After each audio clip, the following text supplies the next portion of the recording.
Hello, in today's episode of As I See It Now Commentary Homilies, I begin an 8-part series called Basics of My Christian Faith. You can see portrayed in front of you the subject matter for each of the 8 sessions, beginning with today's session, Who or What is God? Hopefully you'll find some value as you think about your own rootings of your own faith and how you interpret life. You see portrayed many of the various words and descriptors used to explain and describe God by many, many different people over many, many ages. Today we're going to talk about 3 particular images that I think are very helpful, at least to me. And it begins with the Mysterium Tremendum et Fascinans. And that story begins nearly 40 million years ago, where our pre-hominid ancestors were still operating on all fours. And at some point, our ancestors dropped out of the trees and began to navigate on 2 of their legs rather than on 4. But that was millions of years ago, and it took an awful long time. And you can see some of the progression of our Homo sapiens sapiens forebearers. As recently as maybe 35,000 years ago to 50,000 years ago, as few as 150 of our human ancestors probably left Africa and migrated first north and then also east over towards China and began to replace our other pre-hominids, including the Neanderthals in Europe. Eventually, what we see is that our ancestors, the Homo sapiens sapiens, became masters of the planet, and we are still evolving our abilities today, especially with enhanced abilities of the mind with computer knowledge and artificial intelligence and all of that. So the first image that I want to suggest is that these early human ancestors were confronted with a deeply embedded mystery in the midst of all of life. And I get my sense of that from Rudolf Otto, who was a German theologian who wrote The Idea of the Holy. He talked about the holy, transcendental other, that sense of which no person can escape by time or culture. They eventually, even if it is, and when they come against their own finitude and death, but at some point, everyone comes to sense that there is deeply embedded within life a mystery, and it stimulates in man fear and awe, as well as a sense of being fascinated by and captivated by this mystery. So the first image I want to share with you is a powerful one, and that is the Mysterium Tremendum et Fascinans, the mystery of God that causes both trembling and captivation and fascination. Now, the second image of God comes from the Holy Bible. Powerful, powerful images. It begins completely back in the book of Genesis. What a way to begin a story. Whatever words and brief words. In the beginning, God created the heavens and the earth. Genesis 1:1, and then verses 26 and 27, we go on and hear that God created man in his own image, male and female, he created them.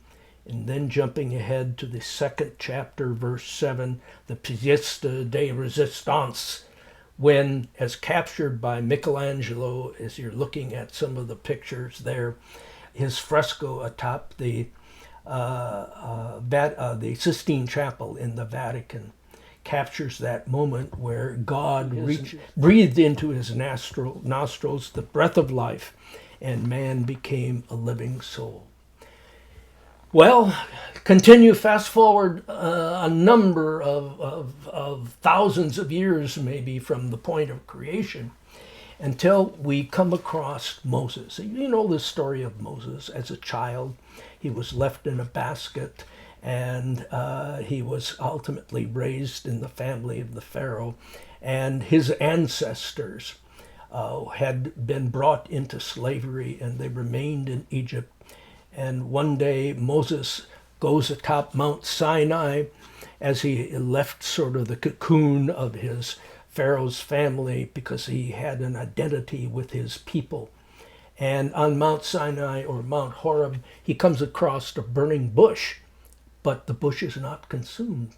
And there was the great mystery of trying to explain what was going on. And God called out to him, Moses, Moses, do not approach here. Remove your sandals from your feet, for the place which you are standing is holy ground. Ultimately, God says, I want you to lead my people out of Egypt. And Moses says, who am I? How am I going to do that? And the mystery says, I will be with you.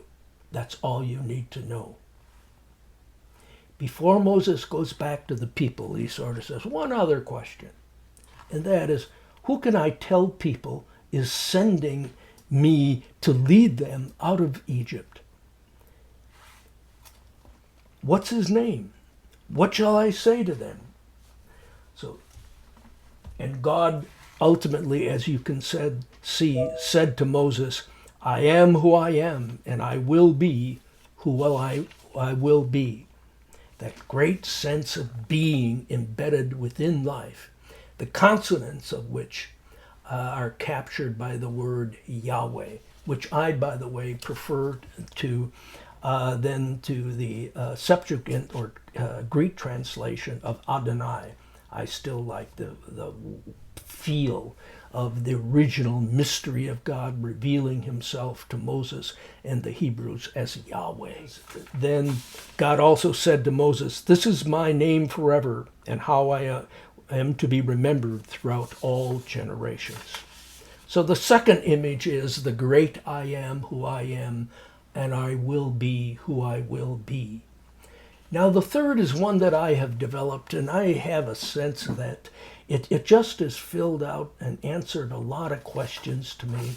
Not only the mystery tremendum embedded in life, and the great I am who I will be, leading the people of God, the Hebrews, out of bondage in slavery in Egypt. But there is the sense that embedded into all creation is indeed the true north ought. You see portrayed in front of you some of the pictures. First, the true north ought is embedded in all of creation as you see that sense of direction. It's a sense of purpose. There is a true north ought.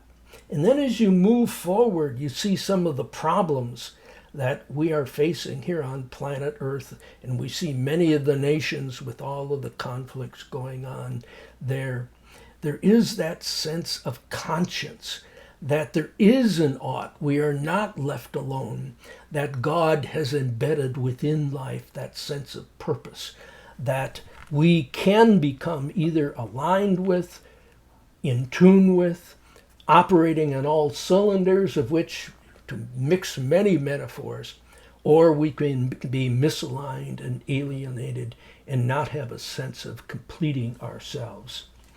Well, you see some pictures there of the storms of life, but there is the true north ought bringing us back to home port. Or we see this young teenage boy, obviously troubled by some problem, but not far from him is the sense of true north ought that he can become aligned with by faith.